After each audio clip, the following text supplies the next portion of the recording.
What's up, YouTube? Welcome to another episode of KM Videos, True Stories. Welcome to another episode, KM Videos, True Stories. In the morning, May I kick a little something? and I get up out my bed, May I kick a little I something? will always be a hustler. May I kick a little something? This story takes place in 1976 at the house, 5506 Eileen Avenue, right? Between 54th and Slauson. I'm 7 years old, going on 8. I have an older sister. She's real light skinned, like almost albino. And she's in this abusive relationship.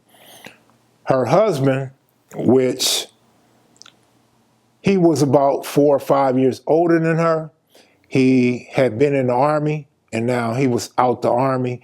Very tough dude, very solid dude, had no fear. He had no fear of anything.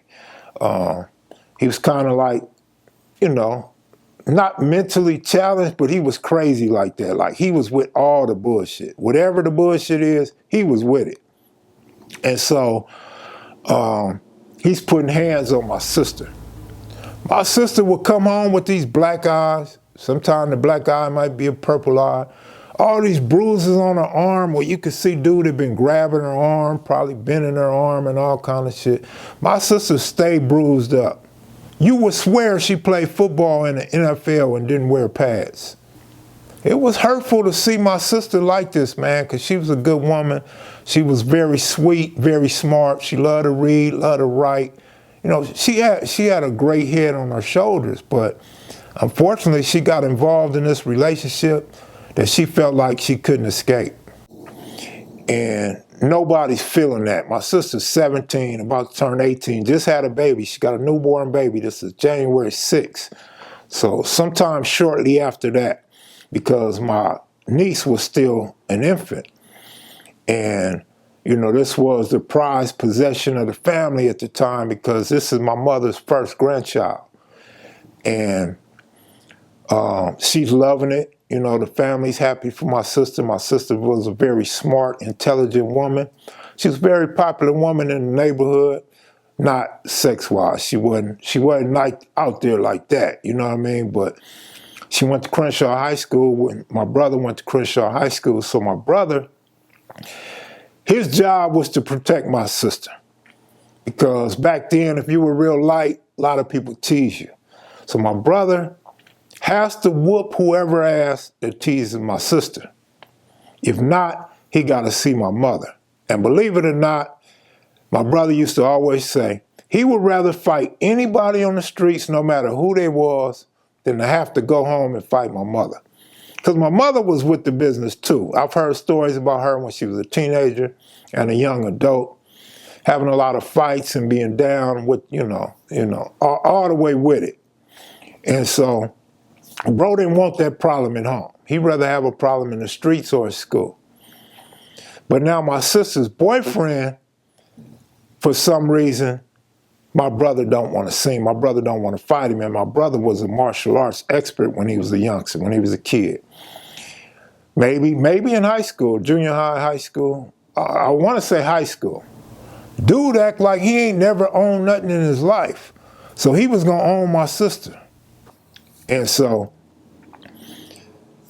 my uncle, which is my mother's elder, her older brother, 2 years older than her, I believe.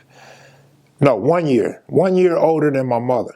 But he's with the bullshit too. He's really a square, but he really ain't a square. He just appears to be a square.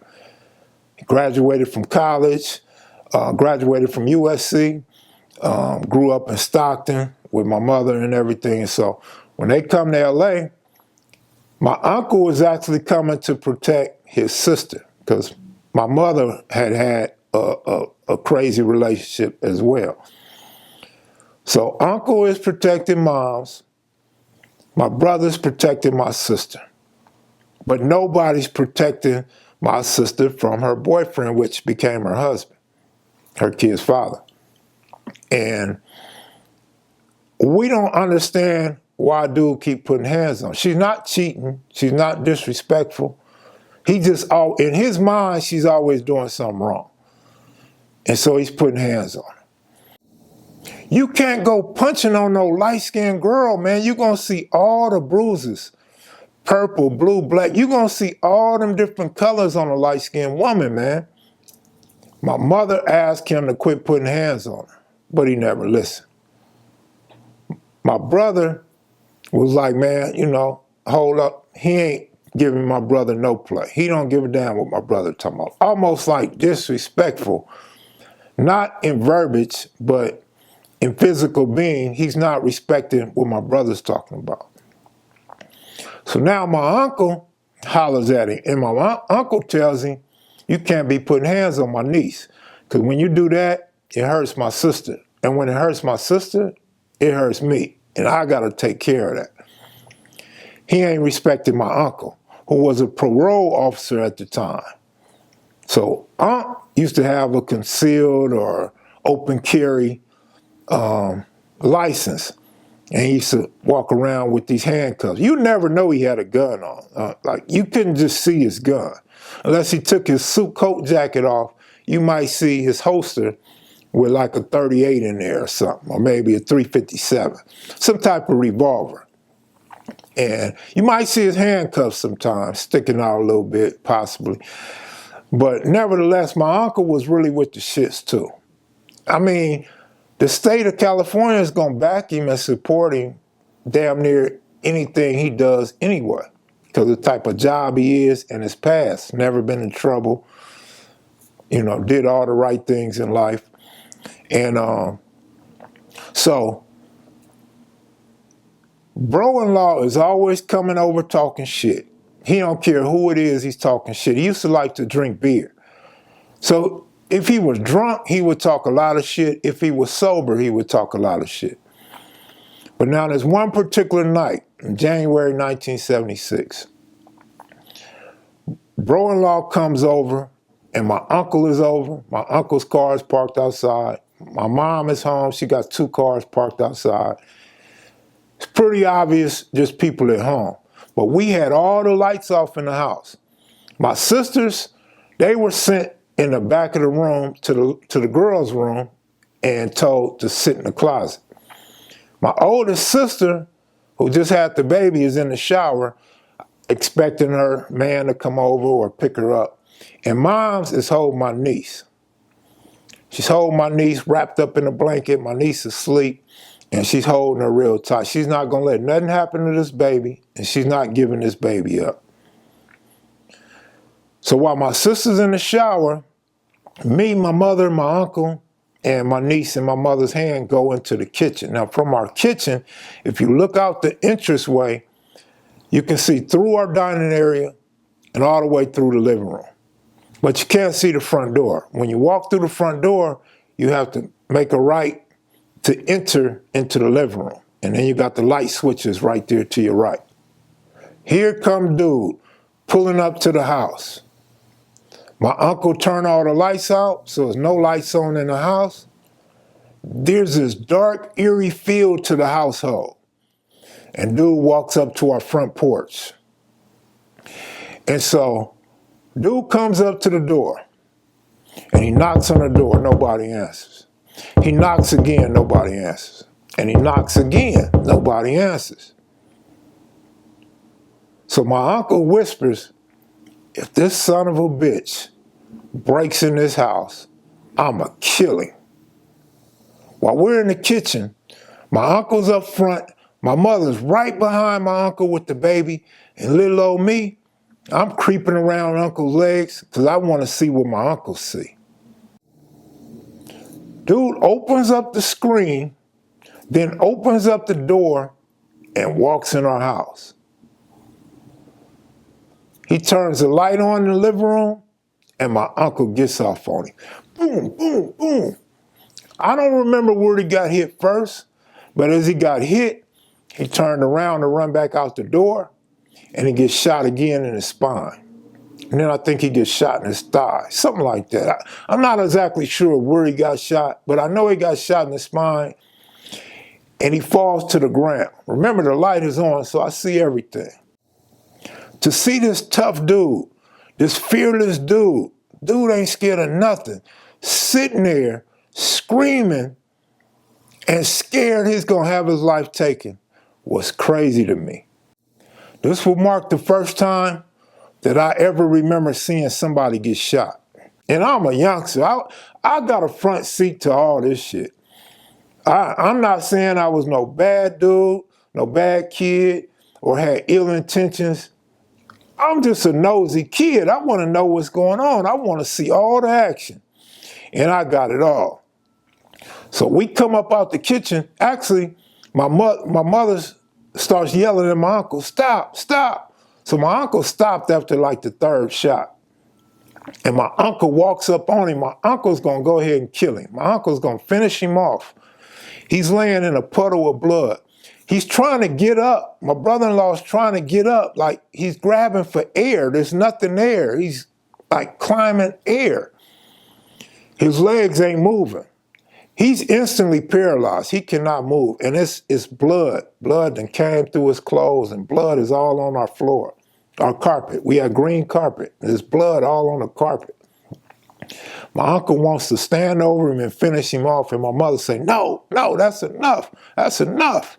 Because you know how women have a heart for life, some women. And she was like, no. So my uncle was mad. I watched my brother-in-law just lay there in a puddle of blood. My brother-in-law became delusional, and he started screaming, stop shooting, stop shooting. The gunfire stopped a long time ago. And, you know, the neighbors hear the shooting, ambulance, the sheriff come and all that. And before you know it, the homies, the Brumleys down the block, they get wind of what's going on. They call my brother-in-law's family. His sisters show up with bats and shit. And they want to squabble moms. They mad at moms. This one, he had a sister named Carla and a sister named Barbara. Carla was a bigger, lighter complexion compared to Barbara. Carla's with the bullshit. Carla got a Louisville Slugger, and she's trying to get at moms. I remember them squabbling on the front porch. We had a cement front porch with like some cement bricks and wood on the side of the porch. And they squabbling up there. It's not a lot of room. It's like a mini jail cell. And they up in there squabbling. I remember moms goes back in the house and get a butcher knife. So now you got a butcher knife against a Louisville Slugger. And they stumble out onto the grass area. We had some rocks around the front of the porch on the grass. And me being a little kid, I sit on the rocks and I'm watching them go at it. And moms is hanging. Mom's going toe to toe. Moms ain't stabbed nobody, but moms swing that butcher knife. And old girl's trying to swing that bat. I remember she hit mom with the bat one time, and mom grabbed the bat, and now they tussling, they going at it, and mom's trying to stab her. I think she sliced her. I don't think she stabbed her. She sliced her. And it's just all kind of chaos. I don't even remember where nobody else is at or what nobody else is doing, but that's my mama. And I'm checking out moms. I heard so much about her fighting and stuff back in the day. Now I get to actually witness this shit. I mean, I've seen her take off on Pops a few times, right? But not in a fist fight. She more or less was throwing furniture at him. You know what I mean? So they get down and everything. My uncle ends up going to jail. My uncle goes to jail and he has to go to trial. He goes to trial and eventually beats the case. But during the trial, my sister actually sided with her husband and left the house. She was no longer living at our house, and she lived with her husband and would come to court testifying against the different members of our family. Dude had brainwashed her. That was the term they used back then, and everybody agreed that she was really brainwashed, like for real brainwashed. You know, and so she was going up against the family. And she had love for the family, don't get me wrong. In fact, the reason why she stayed with dude used to threaten to kill the family. He would kill moms and all her brothers and sisters if she ever left him. So my sister was afraid to leave him. And she would tell us that, and mom would say, that fool's crazy. You can leave him if you want to. But at the same time, my sister felt like my mother pushed her up out the house to be with him. So it was a little bickering going back and forth, and my sister was really fighting herself to love the family or love her husband, who she just had a baby with. And like a year later, she had another baby by this dude while he was paralyzed from the waist down. So after the trial and everything, all that's gone, all that's done with, my mother lets my sister come back to the house. So she got 2 kids, she got 2 babies, she's back at the house with us, and her husband is still stalking her, still chasing after her, threatening her, still beating her up while paralyzed. And we couldn't understand how she was letting this dude beat her up like that. But he would come, and now he's threatening me.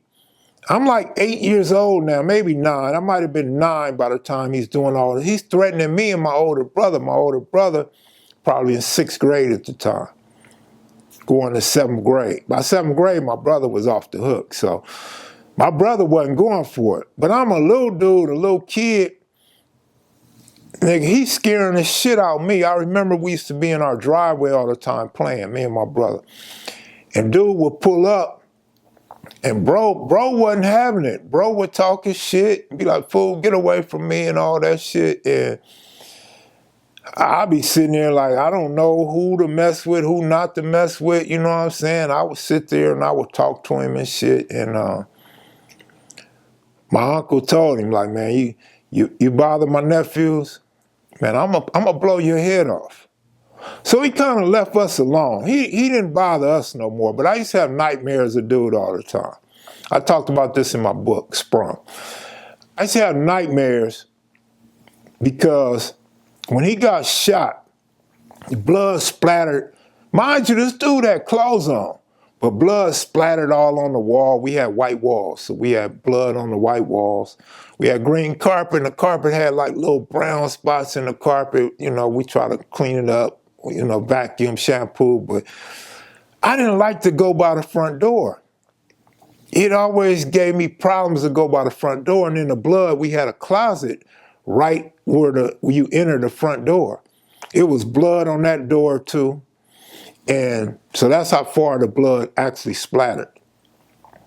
So we painted the walls white, painted the closet doors white. Every now and then my mother would go buy some paint, tell me to paint over the door, because the blood stains would always seep through the white paint. I don't know why she didn't get primer, and I was too young to understand what primer could do, but nevertheless, the blood stains would always seep through the white paint, and that would always give me memories of what had happened. You know, it was like childhood trauma in a way. Not that I was mad or worried or anything, but I did have this little scared thing about me seeing that blood and stuff. And so I would have nightmares of me fighting dude, me pushing dude down the hill, dude chasing me with a gun, all kind of stuff, man. Me kicking crutches out his hand because he made it up out the wheelchair to where he walked around on a crutch. So he could drive and shit, get out, and come walking with his crutch. So I would always have nightmares and shit, but that's the first time I seen a shooting, first time I witnessed a shooting.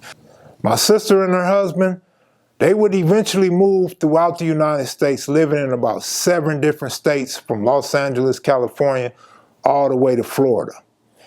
And they would eventually break up and, you know, they would be cordial. Bro-in-law always looked out for his kids. He sent them a food package with vegetables and fruits every month. So they stayed separated for the rest of their lives. She carried on his name. She liked his name, I guess because all the kids had their name. They ended up having 4 kids. So she eventually dies of natural causes, and he dies shortly after her. Moral to this story, though, keep your hands to yourself, man. It ain't even worth hitting on no girl, man. And you never know what your repercussions are gonna be. But that's gonna do it for this episode of KM Videos True Stories. Thanks for watching. Be sure to hit the like button. Leave a comment if you want. If you're new to the channel, please subscribe. I'm out of here, y'all. Salute.